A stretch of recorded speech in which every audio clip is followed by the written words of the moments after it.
જય શ્રી કૃષ્ણ. આજે આપણે શ્રીમદ ભાગવત કથાના 54મા એપિસોડમાં પ્રવેશ કરી રહ્યા છીએ.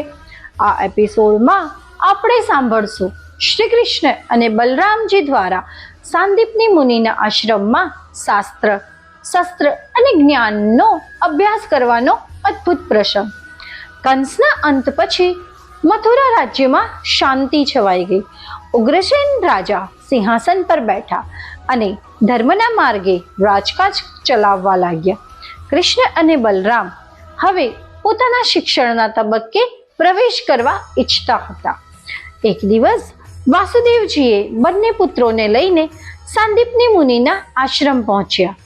આ આશ્રમ અવંતી નગરી એટલે કે આજના ઉજ્જૈન નજીક સ્થિત હતો. કૃષ્ણ અને બલરામે આશ્રમમાં પ્રવેશ કરીને ગુરુને પ્રણામ કર્યા.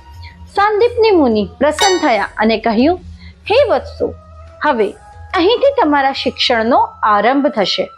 કૃષ્ણ અને બલરામે બધા શાસ્ત્રો, ઉપનિષદો, સંસ્કૃત ભાષા, ગણિત, સંગીત, ધર્મગ્રંથો અને યુદ્ધ કલાઓનો અભ્યાસ શરૂ કર્યો. સાંદીપની મુનિ આશ્ચર્યચકિત હતા. જે જ્ઞાનને બીજાઓને શીખવામાં વર્ષો લાગતા તે કૃષ્ણ અને બલરામ માત્ર 64 દિવસમાં જ શીખી ગયા. કૃષ્ણ હંમેશા નમ્રતાથી બોલતા, ગુરુજી, આપનો આશીર્વાદ જ અમારું શ્રેષ્ઠ જ્ઞાન છે. તેમણે આશ્રમના કાર્યમાં સહભાગ લીધો. પાણી લાવવું, ગાયો ચરાવવી, આશ્રમ સ્વચ્છ રાખવો. ભલે તેઓ ભગવાન હતા, પરંતુ શિષ્ય રૂપે સંપૂર્ણ સમર્પિત હતા. શિક્ષણ પૂરું કર્યા બાદ સાંદીપની મુનિ બોલ્યા, વત્સો, તમારે ગુરુ દક્ષિણા આપવી છે.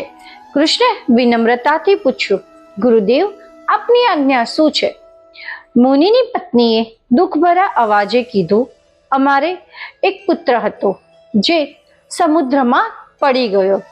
જો તમે એને પાછા લાવી શકો તો એ જ અમારી ગુરુ દક્ષિણા થશે.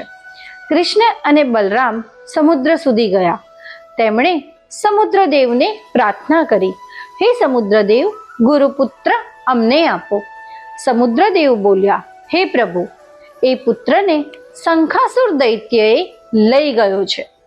કૃષ્ણ સમુદ્રમાં પ્રવેશ્યા અને શંખાસુરનો અંત કર્યો.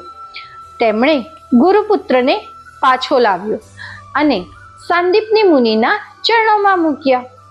મુનિ આશ્ચર્યથી બોલ્યા, હે વત્સ, તું તો સ્વયં પરમાત્મા છે.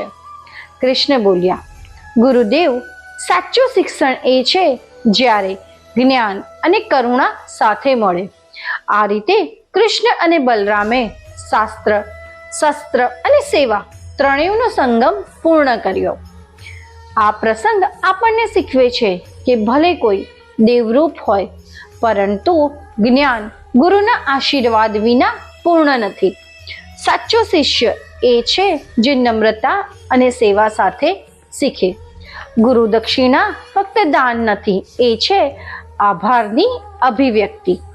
આગામી એપિસોડમાં આપણે સાંભળશું કૃષ્ણ અને બલરામ દ્વારા દ્વારકા તરફના સંકેતો અને રાજકાર્યમાં પ્રવેશનો આરંભ, જ્યાં પ્રભુ નવા અધ્યાયની શરૂઆત કરે છે.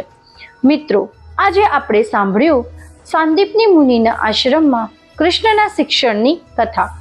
ચાલો આપણે પણ જીવનમાં ગુરુના આશીર્વાદ અને ભક્તિનો દીપ પ્રગટાવીએ. માટે જ ચેનલને સબસ્ક્રાઇબ કરવાનું ભૂલશો નહીં. લાઈક કરો અને આ દિવ્ય સંદેશ અનેક ભક્તો સુધી પહોંચાડો. જય શ્રી કૃષ્ણ.